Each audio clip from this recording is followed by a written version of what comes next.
श्री शिवाय नमस्तुभ्यम। हर हर महादेव। भक्तों, कैसे हैं आप सब? आशा करती हूँ आप सब आनंद से होंगे। महाकुंभ के महाअवसर पर प्रयागराज में सतुआ बाबा शिविर में 9वां संगम मार्ग महावीर चौराहा पीपा पुल नंबर 1 सेक्टर नंबर 21 में गुरु जी पंडित प्रदीप मिश्रा जी द्वारा शिव सेवा से महापाठ शुरू हो गई है। आज 14 फरवरी 5वें दिन की कथा में गुरु जी ने कुछ उपाय बताए हैं। हरीश्वर महादेव और प्रदोष वाला एक महत्वपूर्ण उपाय बताया है और पत्रोपरांत जानकारी सभी जानकारियाँ इस वीडियो के माध्यम से मिलने वाली हैं। किसी कारणवश अगर आज की कथा आप नहीं सुन पाए हैं तो पूरी कथा का रस तत्व आपको उस छोटे से वीडियो के माध्यम से प्राप्त होने वाला है। तो बढ़ते हैं आज की कथा की पहली जानकारी की ओर। गुरुजी ने कहा,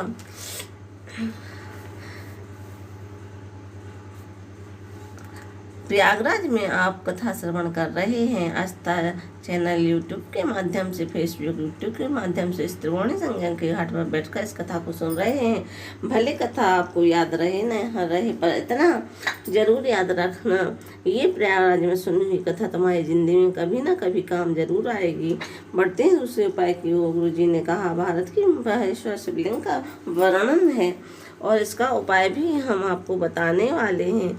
बढ़ते हैं आज की कथा की तीसरी जानकारी को। किसी ने कहा कि भगवान को पाने के लिए यज्ञ करना पड़ता है, तो गुरु जी ने कहा, तुलसी बाबा ने तो लिखा है, कलयुग केवल नाम धारा, सुमर सुमर नर उतरहि पारा। कलयुग में सिर्फ नाम जप से ही भगवान को प्राप्त कर सकते हैं।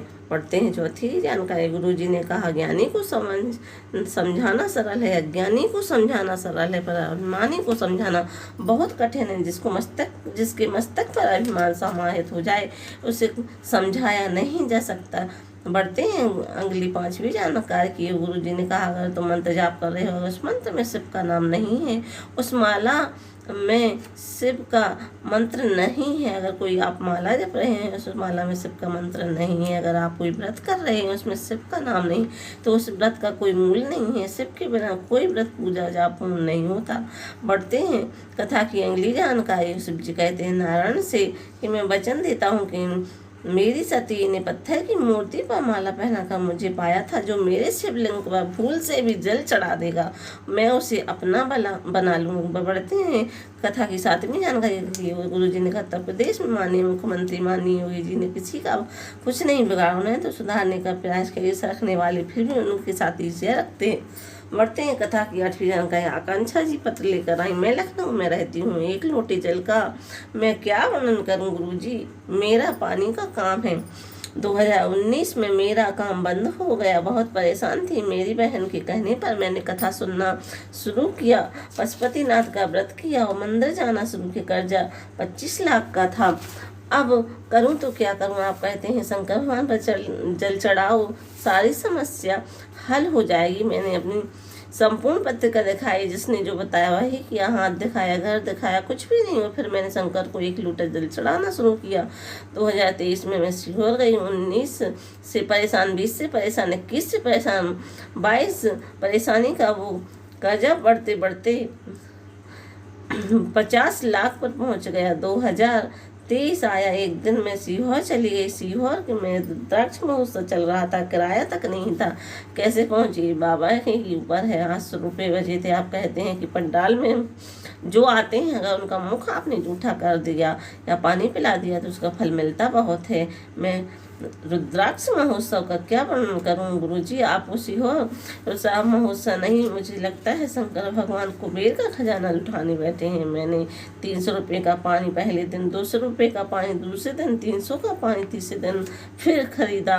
मैंने 3 दिन में उनसे भक्तों को कथा की पंडाल में पानी पिलाया और रुद्राक्ष महोत्सव की कथा सुनकर घर आ गई। 3 दिन बाद मेरे पति ने आकर कहा, मुझे 2 करोड़ का टेंडर पानी का मिल गया है, पानी का काम मिल गया है। हमारा धीरे धीरे कर्जा चुकने लगा और फिर आपकी कथा में हम आए और फिर से भक्तों को पानी पिलाया। घर आए 2024 में वापस फिर 3 करोड़ का पानी का टेंडर मिल गया, प्राप्त हुआ।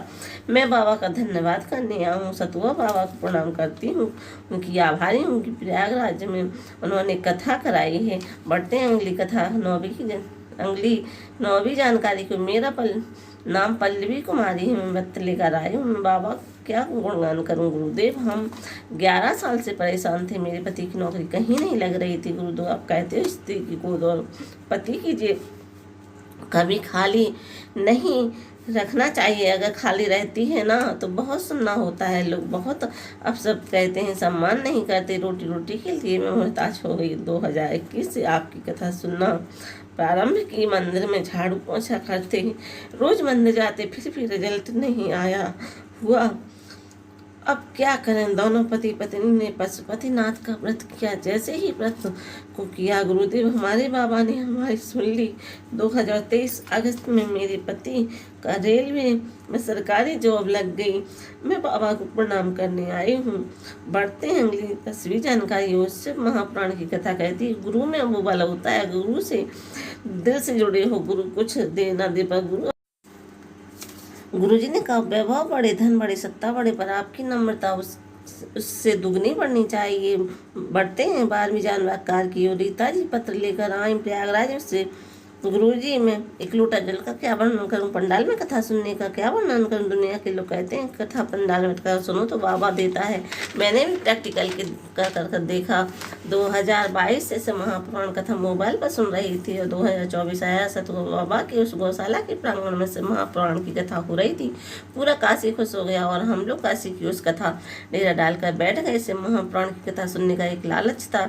सत्य कहती हूँ गुरुदेव आप किसी लालच से नहीं सुनो, क्योंकि मेरे बाबा ने मुझे एक ही कथा में पूरा दिया है। से महापुराण की कथा सुनने का एक ही लालच था। मैंने 2024 में सतगुरु बाबा प्रांगण में रोज कथा सुनते। आप कहते कि आरती करने के बाद रज को मस्तक पर लगाओ। रोज कथा सुनती, रोज विनती करती और आज आप जब श्री शिवाय नमस्तुभ्यम कहते और चुप हो जाते उस समय अपने मन की बात बाबा से कहती बाबा मेरे बेटे की सरकारी नौकरी नहीं है, कुछ कृपा करो। बाबा ने सुना मेरे बेटे की प्रयागराज में अकाउंटेंट चार्टर्ड अकाउंट की नौकरी लग गई है। मैं बाबा को प्रणाम करने आई हूँ।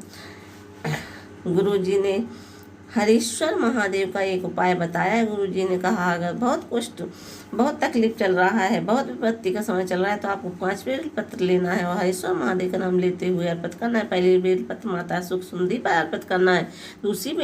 दूसरी बेलपत्र माता पार्वती के हस्तकमल पर अर्पित करना है। तीसरी बेलपत्र शिवलिंग पर समर्पित करना है। चौथी बेलपत्र आपको नंदी जी का जो उठा हुआ भाग है वहाँ समर्पित करना है। 5वीं बेलपत्र आपको जो भी पेड़ों मंदिर के प्रांगण में बेल पीपल या आंवला बरगद वहाँ समर्पित करना है। उसके बाद जहाँ जहाँ आपने समर्पित वहाँ जल समर्पित करना है और हरीश्वर महादेव का नाम बोलते हुए अपनी मनोकामना